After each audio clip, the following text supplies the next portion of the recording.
What's up, y'all? Y'all know who it is, your boy JP, hoping to make your install life a whole lot easier. And today I want to do a different video on how to actually install a pair of 6x9s.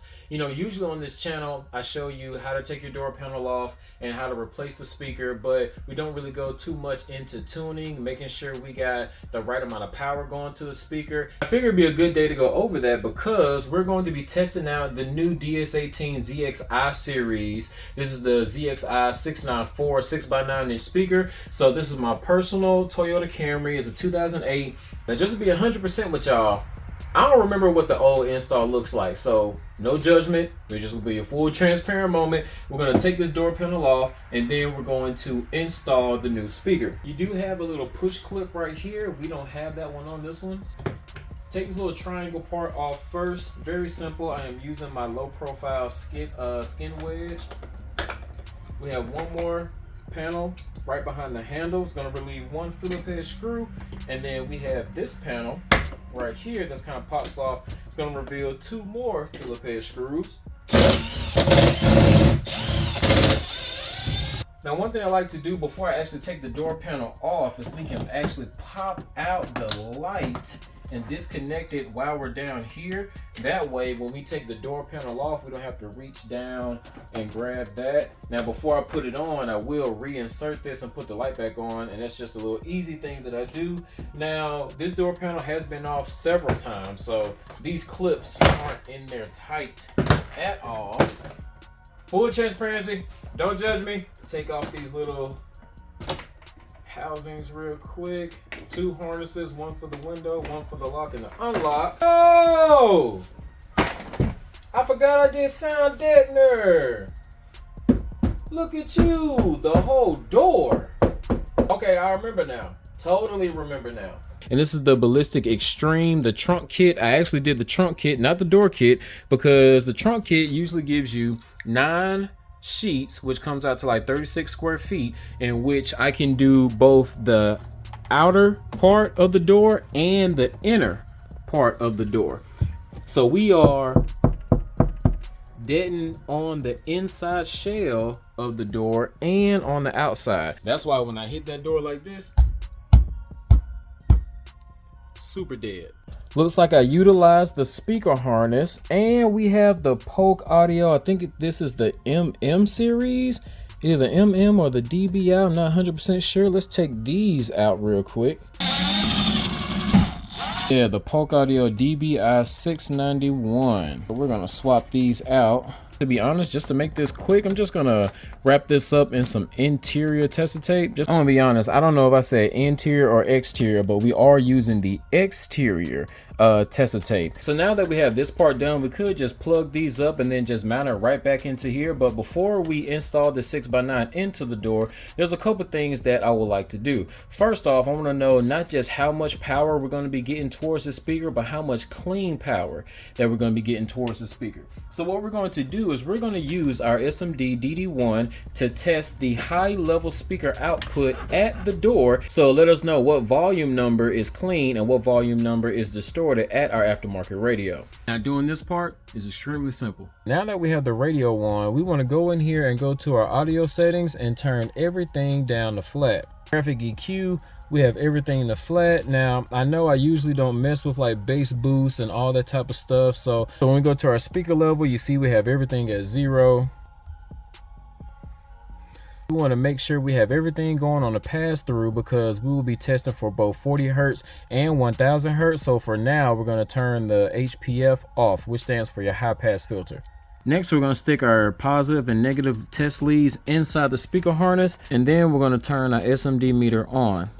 Now, first, we're going to check 40 Hertz at 0 dB, and then we're going to continue to turn up the volume until we get some readings on our meter. So now we're at about volume 15 and it sees the 40 Hertz test tone. And we're gonna keep turning it up until it's solid distortion. Volume 27, distorted, go back one, 26. So 26 at 40 Hertz is gonna be the cleanest that this radio does. Now we're gonna turn it down just a bit and we're gonna change the track to 1000 kilohertz 0 dB. Now it's registered 1000 Hertz And we're going to continue to turn it up until we see distortion. 27, we're distorted. Back it down to 26, and we're back clean. So it looks like our highest listening volume out of 40 is going to be 26 on the speaker level side coming out of this radio. So I can't lie, I'm a little disappointed in that Pioneer radio. Now, that's the main reason why you need a tool like the SMD DD1. A lot of people see the volume 40 and you say, oh, well, you know, I'm only going to turn it up to about 30, that way I'm straight. But 30 is still distorted because we're distorted right at 27. So with this radio on the speaker level side, you can't go higher than 26, which is crazy. Now, for those more visual learners, I do have my oscilloscope right here. This is volume 26 on the Pioneer radio, and I have it plugged in the exact same. Let me show you what happens when we go to volume 27. So that's one click, volume 27, and you see it went from a smooth curve to a more squared off curve. This is what we call a soft clip. That's clean. That's a soft clip. So let me go up to 28, 29, 30, and we're getting more squared off every volume that we go up. So that right there is at 40. At volume 40, you are tearing your speakers up. Flat, no bass boost, no nothing. Just tearing it up. Now as I go back down to 30, it's still squared off. You still messing your speakers up because this is distortion. So I know now that we don't need to go higher than volume 26 on our radio if we want to make sure that our speakers is going to get the cleanest power possible from the speaker level, since we don't have a 4-channel amp on this. Now at volume 26 flat, how much power is this? Looking at 8.55 AC volts. Now we gotta do some math, and that's gonna let us know how much wattage this radio is outputting at volume 26. We're going to be using Ohm's law to calculate power or wattage, and the equation will be voltage squared divided by resistance. So you guys already know the voltage that we had was 8.55. 8.55 squared gives us 73.1025. Divide that by 4 ohms, give us 18.27 watts. So I know this part ain't fun, right? Your radio goes up to 40, but you can only play it to 26. And crazy enough, on the back of the box, it says that this thing does about 20 watts RMS. And even though we're about 2 watts shy of that at about 18 watts, that's about all that you can get. But I'm gonna tell you what's more crazy for the people who like to turn their music all the way up. Let's turn it all the way up, and then let's take the measurements of that and then do the math and see how much power, how much distorted power you're feeding your speakers. All right, so that right there is 8.55. That's volume 26. We're gonna max it all the way out to volume 40. That's volume 40. 13.21. So now let's do the math on that. Since it was bouncing around between 1320 and 1321, we just did 1320 squared, which gives us 174.24. Divide that by 4 ohms, and we have 43.56 distorted watts. That's even more interesting, seeing as how the back of the box says that it can reach up to 50 watts, but at max distorted volume without changing any controls, we're only at 43.56. Now, you know, at max volume, you have a squared off sine wave, which means that you are hard clipping.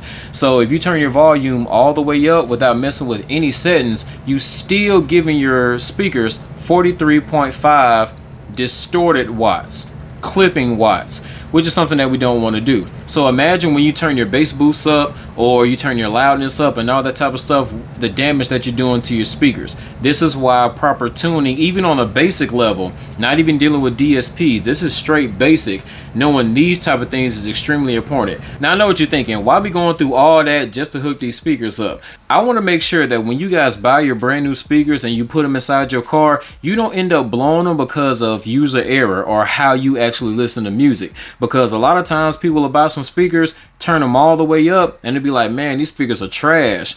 The speakers aren't bad. You don't know how to properly listen to your music. Now, if you want it loud, then what we need to do is get you a 4-channel amplifier. And we will go over some videos on how to install that later on. But now that we know that we can't turn it up past 26, let's see what some clean 18 watts will do with these DS18s, even though they can handle a crap ton more power. Shoot, that scared the crap out of me. Whew, I ain't gonna lie, that made me jump, boy. That's another reason why you want to do your testing without actually plugging these in, because in order to test it, it's gonna have to get really loud.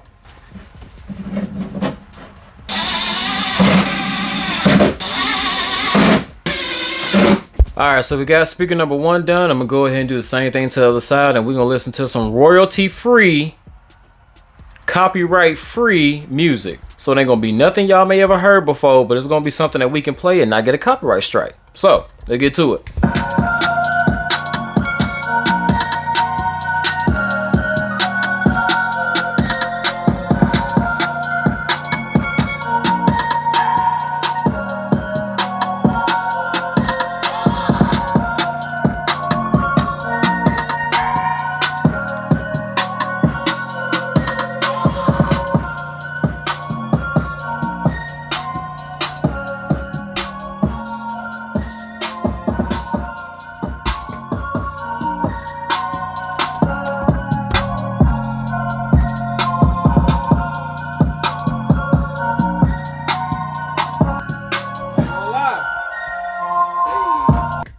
I'm not gonna lie, that actually sounds pretty good. The amount of bass that's punching from this 6x9 sounds really tight, very accurate. It's not lagging. But sometimes you can get a speaker that's not a good quality speaker, and sometimes when you hear the bass, you know that that bass should have hit just a little bit earlier inside the song than what it did on the speaker.